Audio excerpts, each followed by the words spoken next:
तो दोस्तों शुरू करते हैं आज की इंफ्रा न्यूज। पहली खबर जो आ रही है वो है इलॉन मस्क की कंपनी टेस्ला से रिलेटेड, जहां पर फाइनली कुछ और पॉजिटिव अपडेट्स हमें सुनने के लिए मिल रहे हैं। और ऐसी खबरें हमें मिली है कि टेस्ला ने इन प्रिंसिपल अग्रीमेंट दे दिया है इंडियन गवर्नमेंट को, या स्पेसिफिकली कहे तो सेंट्रल गवर्नमेंट को, उनकी इलेक्ट्रिक व्हीकल्स की असेंबली भारत के अंदर करने के लिए, और ये नॉकडाउन यूनिट्स के तौर पर होगी। तो दोस्तों अब तक जो है टेस्ला या गवर्नमेंट ने डायरेक्टली ऐसा स्टेटमेंट नहीं दिया है। गवर्नमेंट के जो बड़े बड़े मीडिया हाउसेस है उन्होंने ये स्टेटमेंट दिया है कि इन प्रिंसिपल अप्रूवल दिया है, यानी अब तक जो है ऑन पेपर अप्रूवल नहीं है ये। अभी यहाँ पर टेस्ला का प्लान ये होगा कि जो उनके गाड़ी के अलग अलग पार्ट्स वगैरह होते हैं वो इंडिया में वो ले आएंगे, एक छोटी मोटी असेंबलिंग फैसिलिटी या वो सेटअप करेंगे, या इंडियन वेंडर्स के साथ में मिलकर ऐसी कोई फैसिलिटी बनाएंगे जहाँ पर इन गाड़ी को असेंबल करके भारत में बेचा जाएगा। जिसकी वजह से होगा ये कि यहाँ पर जो टैक्सेस वगैरह लगते हैं कंप्लीटली मेड यूनिट्स के ऊपर वो इनको नहीं देने पड़ेंगे, बस नॉकडाउन यूनिट वाले हिसाब से जो टैक्सेस है वो देने पड़ेंगे, जो कि कम होते हैं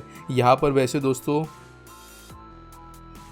इसके साथ साथ इन्होंने ये भी कहा है कि इसके बाद में जो स्टेप होगी उनके लिए वो होगा एक वेंडर बेस भारत के अंदर स्थापित करना, यानी अलग अलग कंपनीज जो पार्ट्स वगैरह बनाकर दे सकती है टेस्ला को वो सेटअप करना, जिसके बाद में धीरे धीरे जो है वो मैन्युफैक्चरिंग के बारे में सोच सकते हैं। तो यहाँ पर दोस्तों टेस्ला कहीं ना कहीं पर आप कह सकते हो इंडिया के जो मिशन थे पिछले साल उसके सामने थोड़ा थोड़ा बेंड होता हुआ नजर आ रहा है। अगली दोस्तों खबर आ रही है रेलवेज एंड मेट्रो रेल से रिलेटेड, जो कि बनेगी जम्मू और श्रीनगर के अंदर। और जो ministry of housing and urban development है इन्होंने अप्रूवल ग्रांट कर दिया है यहाँ पर light metro rail transit system बनाने के लिए, और ये सारे के सारे एलिवेटेड होंगे। तो दोस्तों यहाँ पर मैंने आपको हफ्ते दो हफ्ते पहले ही खबर दी थी कि यहाँ पर ऐसे मेट्रो रेल्स वगैरह बनने वाले हैं, लेकिन उनको अप्रूवल तब तक मिला नहीं था, लेकिन अब अप्रूवल मिल गया है। और साथ साथ ये भी समझ में आ गया कि ये लाइट मेट्रो होगी और एलिवेटेड तरीके की होगी, यानी अब ये बनेगी, ये बात तय हो गई है। इसकी वजह से जो लोग यहाँ पर रहते हैं उनको एक अच्छा मॉडर्न ट्रांजिट सिस्टम मिलेगा, लोगों को जो है ट्रैवल करना ईजी होगा, जिसकी वजह से यहाँ पर अपॉर्चुनिटीज वगैरह बढ़ेगी, कम्यूटर्स को फायदा होगा।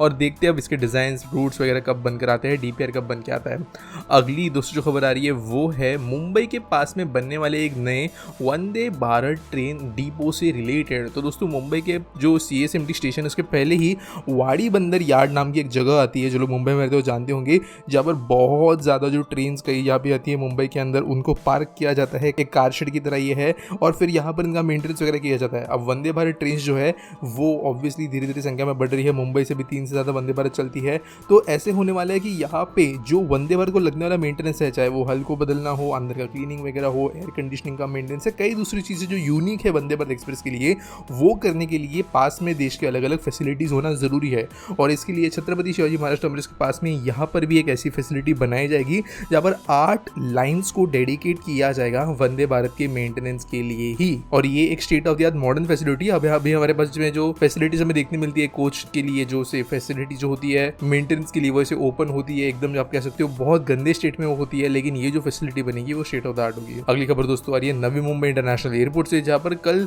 महाराष्ट्र के सीएम डिप्टी सीएम ने विजिट किया था, और एरियल इंस्पेक्शन करने के बाद में उन्होंने कहा है कि 2024 तक यहाँ से पहली फ्लाइट्स उड़ना शुरू हो जाएगी दोस्तों। और जिस हिसाब से काम चल रहा है नवी मुंबई इंटरनेशनल एयरपोर्ट का, देख के तो ये लगता है कि उसके पहले भी शायद से फर्स्ट हमें जो है ट्रायल्स वगैरह देखने मिल जाए, प्रोबेबली इस साल के एंड तक, क्योंकि रनवे के ऊपर लिटरली अभी जो है टार लेइंग एंड असफाल्ट लेइंग का काम चल रहा है, यानी कि रनवे कंप्लीट हो गया, रनवे लाइट्स कंप्लीट हो गए, टर्मिनल बिल्डिंग के मल्टीपल स्लैब्स कंप्लीट हो चुके हैं। तो बहुत तेज से काम हो रहा है, जो कि 2-3 महीने पहले इसमें कुछ भी एग्जिस्ट नहीं करता था। तो यहाँ पर देखते हैं ये एयरपोर्ट अभी कितने जल्दी ओपन होगा। अगली दोस्तों खबर आ रही है वो है सेंट्रल रेलवे मुंबई डिवीजन से रिलेटेड, जहाँ पर कई सारे सिग्निफिकेंट इंफ्रास्ट्रक्चर एडवांसमेंट्स किए जाने वाले हैं और सेफ्टी एनहांसमेंट को इंप्रूव कर किया जाने वाला है पैसेंजर इम्यूनिटीज के हिसाब से। तो यहाँ पर मेनली जिन एरियाज पे फोकस करने वाली है सेंट्रल रेलवे वो होगा फुट ओवर ब्रिजेस, जो कई मेजर स्टेशन के ऊपर किया जाएगा, जहाँ पर ज्यादातर न्यू ब्रिजेस के बदले जो रिफर्बिशमेंट है ब्रिजेस का वो किया जाएगा, टाइलिंग वगैरह चेंज की जाएगी। इसके अलावा एक स्टैंडर्ड प्रैक्टिस अभी यूज की जाने वाले ब्रिजेस को बनाने के लिए,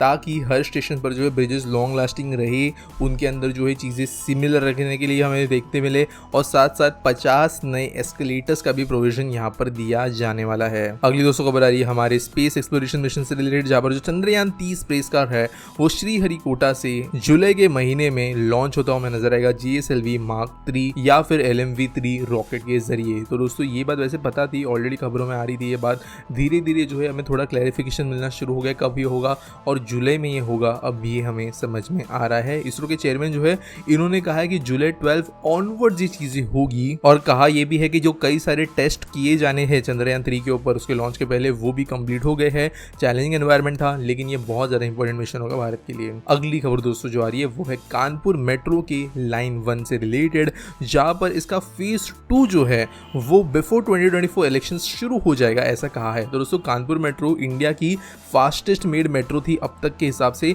और इसके पहले लाइन के अंदर 9 स्टेशन है। अब जो एक्सटेंडेड लाइन है इसके अंदर 5 और नए स्टेशन बन रहे हैं जो कि mainly Kanpur central railway station को कनेक्ट करेगी, जो भी ऑब्वियसली इसको इंपॉर्टेंट बनाएगी। और साथ साथ 6 और नए स्टेशन होंगे जो अगले साल शेड्यूल टाइम में खुलेंगे और इलेक्शंस के पहले ये पूरी लाइन ओपन हो जाएगी फेज 1 फेज 2 ऐसा कहा गया है। अगली दोस्तों जो खबर आ रही है वो है गुड़गांव से, जहां पर कैबिनेट ने मेट्रो कनेक्टिविटी अप्रूव कर दी है हुडा सेंटर सिटी से लेकर DLF साइबर सिटी के बीच में और एक स्पर द्वारका एक्सप्रेसवे का ये होगा 28.50 किलोमीटर के लिए। तो दोस्तों खबर मैंने वैसे दी थी आपको, लेकिन अभी जो मेट्रो कनेक्टिविटी के लिए कैबिनेट मिनिस्ट्री है उनसे भी अप्रूवल मिल गया है। 5400 करोड़ से ज्यादा इसके लिए पैसे खर्च किए जाएंगे। अगली दोस्तों जो खबर आ रही है वो है IIT मद्रास से रिलेटेड, जहां पर एक multi sensor earth observation satellite जो मल्टीपल इमेजेस सिंक्रोनाइज तरीके से एक ही समय पर इंडिया को या अर्थ पे पहुंचा सकता है वो जल्द ही लॉन्च किया जाने वाला है और इसका नाम होगा दृष्टि मिशन। ये जो सैटेलाइट होगा इसके वजह से वेदर फोरकास्टिंग के लिए बहुत ज्यादा मदद मिलेगी, एक अच्छा डेटा सेट मिलेगा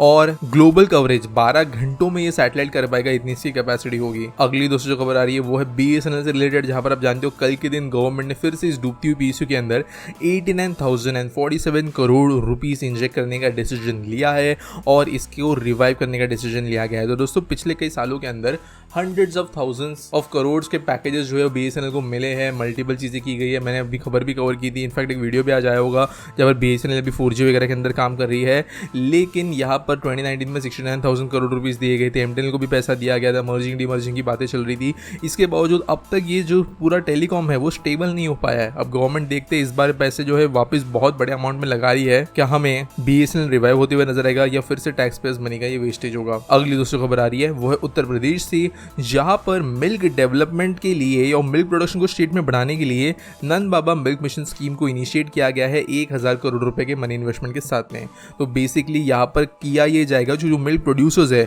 उनको फैसिलिटीज बनाकर दी जाएगी हर एक गांव के अंदर दूध बेचने के लिए और ये होगा डेयरी कोऑपरेटिव सोसाइटीज के जरिए। इसके अलावा जो इंपोर्ट ऑफ मिल्क होता है यूपी के अंदर उसके ऊपर थोड़ा भी टाइट सप्लाई चेन के ऊपर कंस्ट्रेंट डाला जाएगा ताकि होगा ये कि जो मिल्क आउटपुट यहाँ पे कम होता जा रहा है उसको बढ़ावा मिल सके और साथ साथ जो बाहरी कंपटीशन है वो थोड़ा यूपी से दूर रहे। साथ साथ इसमें जो लाइव स्टॉक है वो चीज़ के ऊपर भी ध्यान दिया जाएगा जिसकी वजह से ओवरऑल जो रूरल इकोनॉमी है स्टेट की वो डेवलप होती हुई नजर आएगी। अगली खबर दोस्तों जो आ रही है वो है महाराष्ट्र के CM के द्वारा किए गए एक भूमि पूजन से रिलेटेड और ये किया गया था नवी मुंबई के अंदर 10 एकड़ लैंड में तिरुमला तिरुपति देवस्थान ट्रस्ट के द्वारा बनाए जाने वाले एक नए मंदिर से रिलेटेड। तो दोस्तों यहाँ पर ये मंदिर जो बनने वाला था इसके बारे में हमने वैसे बहुत बार पहले बात की थी, लेकिन अब फाइनली भूमि पूजन हो गई है जिसके बाद में इसका कंस्ट्रक्शन शुरू होगा। और ये जो एरिया जहाँ पर ये टेंपल बन रहा है यहाँ पर ऑलरेडी BAPS के बड़े टेंपल्स है, यहाँ पर इस्कॉन टेंपल वगैरह है, तो ये एक अच्छा आप कह सकते हो हब बन जाएगा टूरिज्म के हिसाब से नवी मुंबई में। अगली खबर दोस्तों जो आ रही है वो है हैदराबाद या स्पेसिफिकली तो तेलंगाना के पूरे स्टेट से रिलेटेड, जहाँ पर नेशनल मेडिकल कमीशन NMC ने ग्रीन सिग्नल दे दिया है 9 मेडिकल कॉलेजेस को इस एकेडमिक ईयर के अंदर अपने ऑपरेशंस या एडमिशंस के बारे में स्टूडेंट्स को पढ़ाना शुरू करने के लिए। तो दोस्तों यहाँ पर होगा ये कि एक ही साल के अंदर 900 मेडिकल सीट्स ऐड हो जाएगी जो कि अलग अलग डिस्ट्रिक्ट्स में फैली हुई है। और अभी वैसे देखा जाए तो तेलंगाना के अंदर 5 से जो मेडिकल कॉलेज की संख्या थी वो 26 तक बढ़ गई है और 9 तो अभी हम देख रहे हैं कि इसी साल ऐड हो रहे हैं। तो हर एक स्टेट को इस तरीके से काम करने की जरूरत है जहाँ पर मेडिकल सीट जो इंडिया के अंदर बहुत कम है, तो इंडिया के अंदर जो है डॉक्टर्स की संख्या पॉपुलेशन की हिसाब से बहुत ही ज़्यादा कम है, उसको बढ़ाने की जरूरत है। और ऑब्वियसली इसकी वजह से मेडिकल में जो कॉम्पिटिशन आता है वो भी हमें थोड़ा कम होते हुए नजर आएगा, लेकिन अभी इसको बहुत समय है। हर एक स्टेट को जो है ऑलमोस्ट हर एक डिस्ट्रिक्ट में एक मेडिकल कॉलेज बनाने की जरूरत है। आज के आज पीटी सवाल के बारे में बात करें तो स्मिथ भाव साहब पूछते हैं, can railways use the space of Delhi Mumbai expressways middle space for elevated high speed rail corridor, it can reduce the expenses and the time for land. तो तो देखो यार, ये किया जा सकता है, ऐसे नहीं कि नहीं किया जा सकता, लेकिन कई प्रैक्टिकल रीजन से जिसकी वजह से शायद ये नहीं किया जाए। गवर्नमेंट करती है तो मेरे को नहीं पता, बट मोस्ट प्रोबेबली ये नहीं किया जाएगा। अब देखो, पहला बात ये है कि जो एग्जिस्टिंग रेलवे लाइन है मुंबई दिल्ली के बीच में, वो काफ़ी वेल सेट है अच्छे एरियाज़ में से, जबकि जो ये एक्सप्रेसवे बना है दिल्ली मुंबई का नया वाला, ये ग्रीन फील्ड एक्सप्रेसवे है, यानी कि ये सिटी लिमिट्स के बाहर से जाता है। तो यहाँ पर जो भी स्टेशन बनेंगे वो काइंड ऑफ नए शहरों को जन्म देंगे और कहीं ना कहीं बाहर होंगे ये शहरों के, जिसके कारण इनको डायरेक्ट कनेक्टिविटी किसी सिटीज़ के साथ में देना डिफिकल्ट हो जाएगा। दूसरी बात, एग्जिस्टिंग लाइंस है यहाँ पर, जो मैंने कहा दिल्ली मुंबई के बीच की रेलवे लाइंस अच्छी है, डिसेंट स्पीड पर है और उनका मेजर अपग्रेडेशन काम भी चल रहा है, तो 200 की स्पीड तक जो है धीरे धीरे पहुंच जाएगी, जिसकी वजह से कहीं ना कहीं पर नीड एलिमिनेट हो जाती है सेम रूट के आसपास में एक लाइन बनाने के लिए, वो भी ऐसी लाइन जो डायरेक्टली सिटीज़ को कनेक्टिविटी नहीं दे रही है। बाद में फ्यूचर में बुलेट ट्रेन लाइन अगर बनती है तो वो भी ग्रीनफील्ड लाइन में बनेगी, तब वो ऐसे ही शहरों के थोड़ा आसपास से जाएगी, तो उस समय पर जो है ऑलरेडी स्कोप बढ़ता है। साथ साथ अगर अभी लाइन बना दी जाए तो रेलवे, तो जो रोड एक्सप्रेसवे है उसके फ्यूचर एक्सपांशन में अगर लेन्स बढ़ाने हैं तो दिक्कत आ सकती है।